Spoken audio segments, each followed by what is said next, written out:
नमस्ते दोस्तों, स्वागत है आप सभी का हमारे इस नए वीडियो में। इस वीडियो में आप जानेंगे इस साल करवा चौथ का व्रत कब रखा जाएगा, इस दिन पूजा का शुभ मुहूर्त क्या है, चंद्रमा को अर्घ्य कब दें और इस व्रत का पारण कब करें। हिंदू धर्म में करवा चौथ का बड़ा ही महत्व है। पंचांग के अनुसार यह व्रत हर साल कार्तिक माह के कृष्ण पक्ष की चतुर्थी तिथि के दिन रखा जाता है। इस दिन सुहागिन महिलाएं पति की लंबी उम्र के लिए निर्जला व्रत रखती हैं और शाम के समय पूजा के बाद चंद्रमा को अर्घ्य देकर व्रत का पारण करती हैं। करवा चौथ का व्रत बहुत कठिन माना जाता है। इस दिन सुहागिन महिलाएं सूर्योदय से लेकर चंद्रोदय तक उपवास रखती हैं। यह पर्व पति पत्नी के अटूट रिश्ते की मिसाल है। कहा जाता है कि करवा चौथ का व्रत रखकर करवा माता की पूजा करने से अखंड सौभाग्य की प्राप्ति होती है और वैवाहिक जीवन सुखमय रहता है। आइए जानते हैं इस साल करवा चौथ कब है और इस दिन पूजा का शुभ मुहूर्त क्या है। सबसे पहले करवा चौथ कब है।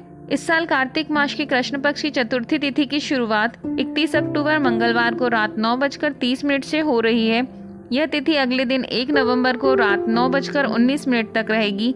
ऐसे में उदय तिथि और चंद्रोदय के समय को देखते हुए करवा चौथ का व्रत 1 नवंबर 2023 बुधवार को रखा जाएगा। करवा चौथ पर चंद्रोदय का समय 1 नवंबर को करवा चौथ वाले दिन चंद्रोदय 8:26 पर होगा। वहीं इस दिन शाम 5:44 से 7:02 तक पूजा का शुभ मुहूर्त है। चलिए अब हम जानते हैं करवा चौथ पर बनने वाले शुभ संयोग। 1 नवंबर को करवा चौथ के दिन स्वार्थ सिद्धि योग और शिव योग का संयोग बन रहा है। इस दिन स्वार्थ सिद्धि योग सुबह 6:33 से 2 नवंबर को सुबह 4:36 तक रहेगा। इसके अलावा 1 नवंबर की दोपहर 2:07 से शिव योग शुरू हो जाएगा। इन दोनों शुभ संयोग की वजह से इस साल करवा चौथ का महत्व और भी बढ़ गया है। करवा चौथ पूजन विधि। करवा चौथ की आवश्यक संपूर्ण पूजन सामग्री को एकत्र कर लें। व्रत के दिन प्रातः स्नान आदि से निवृत्त होने के पश्चात यह संकल्प बोलकर करवा चौथ व्रत का आरंभ करें। मम सुख सौभाग्य पुत्र पौत्र आदि सुस्थिर श्री प्राप्ते करक चतुर्थी व्रत मम करिष्ठे।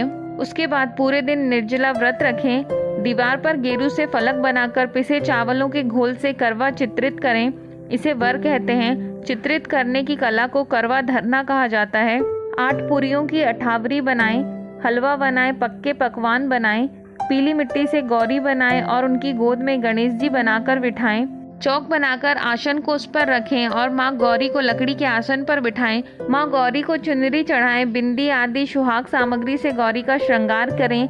जल से भरा हुआ लोटा रखें। बायना भेंट देने के लिए मिट्टी का टोटीदार करवा लें। करवे में गेहूं और ढक्कन में शक्कर का बूरा भर दें। उसके ऊपर दक्षिणा रखें। रोली से करवे पर स्वास्तिक बनाएं। गौरी गणेश और चित्रित करवा की परंपरा अनुसार पूजा करें। पति की दीर्घायु की कामना करें। नमः शिवाय शर्वाणी सौभाग्यम संतति शुभाम प्रत्यक्ष भक्ति युक्तानाम नारीणाम हर वल्लभे। उसके बाद करवा पर 13 बिंदी रखें और गेहूं या चावल के 13 दाने हाथ में लेकर करवा चौथ की कथा कहें या सुने। कथा सुनने के बाद करवे पर हाथ घुमाकर अपनी सासू जी के पैर छूकर आशीर्वाद लें और करवा उन्हें दे दें। 13 दाने गेहूं के और पानी का लोटा या टोटीदार करवा अलग रख लें। रात्रि में चंद्रमा निकलने के बाद छलनी की ओट से उसे देखें और चंद्रमा को अर्घ्य दें। इसके बाद पति से आशीर्वाद लें, उन्हें भोजन कराएं और स्वयं भी भोजन कर लें। पूजन के पश्चात आस पड़ोस की महिलाओं को करवा चौथ की बधाई देकर पर्व को संपन्न करें। व्रत की पूजन सामग्री: चंदन, शहद, अगरबत्ती, पुष्प, कच्चा दूध, शक्कर, शुद्ध घी, दही, मिठाई, गंगा जल, अक्षत, सिंदूर, मेहंदी, महावर, कंधा, बिंदी, चुनरी, चूड़ी, मिट्टी का टोटीदार करवा व ढक्कन, बिछिया, दीपक, रुई, कपूर, गेहूं, शक्कर का बूरा, हल्दी, जल का लोटा, गौरी बनाने के लिए पीली मिट्टी, लकड़ी का आसन, चलनी, 8 पूरियों की अठावरी, हलवा और दक्षिणा देने के लिए पैसे आदि। इस व्रत में व्रत कथा का बहुत अधिक महत्व होता है। चांद के दर्शन से पहले करवा चौथ व्रत कथा का पाठ या श्रवण अवश्य करें। चलिए अब हम सुनते हैं करवा चौथ की पौराणिक व्रत कथा। श्री गणेशाय नमः। एक साहूकार के 7 लड़के और एक लड़की थी। एक बार कार्तिक मास की कृष्ण पक्ष की चतुर्थी तिथि को सेठानी सहित उसकी 7 बहुएं और उसकी बेटी ने करवा चौथ का व्रत रखा। रात्रि के समय जब साहूकार के सभी लड़के भोजन करने बैठे तो उन्होंने अपनी बहन से भी भोजन करने के लिए कहा। इस पर बहन ने कहा, भाई अभी चांद नहीं निकला है, चांद के निकलने पर उसे अर्घ्य देकर ही मैं आज भोजन करूंगी। साहूकार के बेटे अपनी बहन से बहुत प्रेम करते थे। उन्हें अपनी बहन का भूख से व्याकुल चेहरा देख बहुत दुख हुआ। साहूकार के बेटे नगर के बाहर चले गए और वहां एक पेड़ पर चढ़कर अग्नि जला दी। घर वापस आकर उन्होंने अपनी बहन से कहा, देखो बहन, चांद निकल आया है, अब तुम उसे अर्घ देकर भोजन ग्रहण करो। साहूकार की बेटी ने अपनी भाभियों से कहा, देखो चांद निकल आया है, तुम लोग भी अर्घ देकर भोजन कर लो। ननंद की बात सुनकर भाभियों ने कहा, बहन अभी चांद नहीं निकला है, तुम्हारे भाई धोखे से अग्नि जलाकर उसके प्रकाश को चांद के रूप में तुम्हें दिखा रहे हैं। साहूकार की बेटी अपनी भाभियों की बात को अनसुनी करते हुए भाइयों द्वारा दिखाए गए चांद को अर्घ देकर भोजन कर लेती है। इस प्रकार करवा चौथ का व्रत भंग करने के कारण विघ्नहर्ता भगवान श्री गणेश साहूकार की लड़की पर अप्रसन्न हो गए। गणेश जी की अप्रसन्नता के कारण उस लड़की का पति बीमार पड़ गया और घर में बचा हुआ सारा धन उसकी बीमारी में लग गया। साहूकार की बेटी को जब अपने किए हुए दोषों का पता लगा तो उसे बहुत पश्चाताप हुआ। उसने गणेश जी से क्षमा प्रार्थना की और फिर से विधि विधान पूर्वक चतुर्थी का व्रत शुरू कर दिया। उसने वहां उपस्थित सभी लोगों का श्रद्धा अनुसार आदर किया और उनसे आशीर्वाद ग्रहण किया। इस प्रकार उस लड़की के श्रद्धा भक्ति को देखकर एकदंत भगवान गणेश जी उस पर प्रसन्न हो गए और उसके पति को जीवन दान प्रदान किया। उसे सभी प्रकार के रोगों से मुक्त करके धन संपत्ति और वैभव से युक्त कर दिया। करवा चौथ की दूसरी कथा। धार्मिक कथाओं के अनुसार प्राचीन समय में करवा नाम की एक पतिव्रता स्त्री थी। एक बार नदी में स्नान करते समय उसके पति का पैर मगरमच्छ ने पकड़ लिया। करवा के पति ने अपने प्राण की रक्षा के लिए अपनी पत्नी को पुकारा।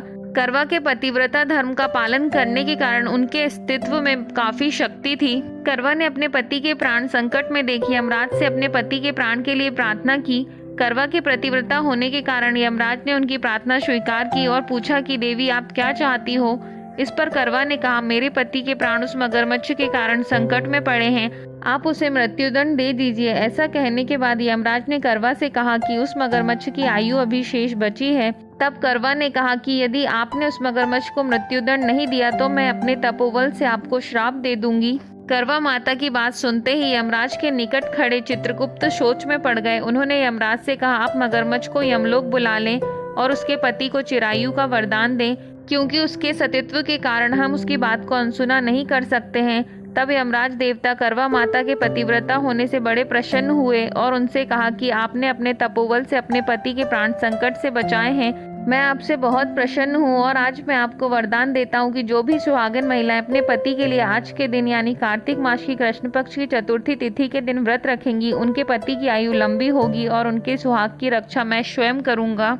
इसी के साथ यह कथा यहाँ समाप्त होती है। यदि वीडियो अच्छा लगा हो तो चैनल को लाइक, शेयर और सब्सक्राइब जरूर करें। धन्यवाद।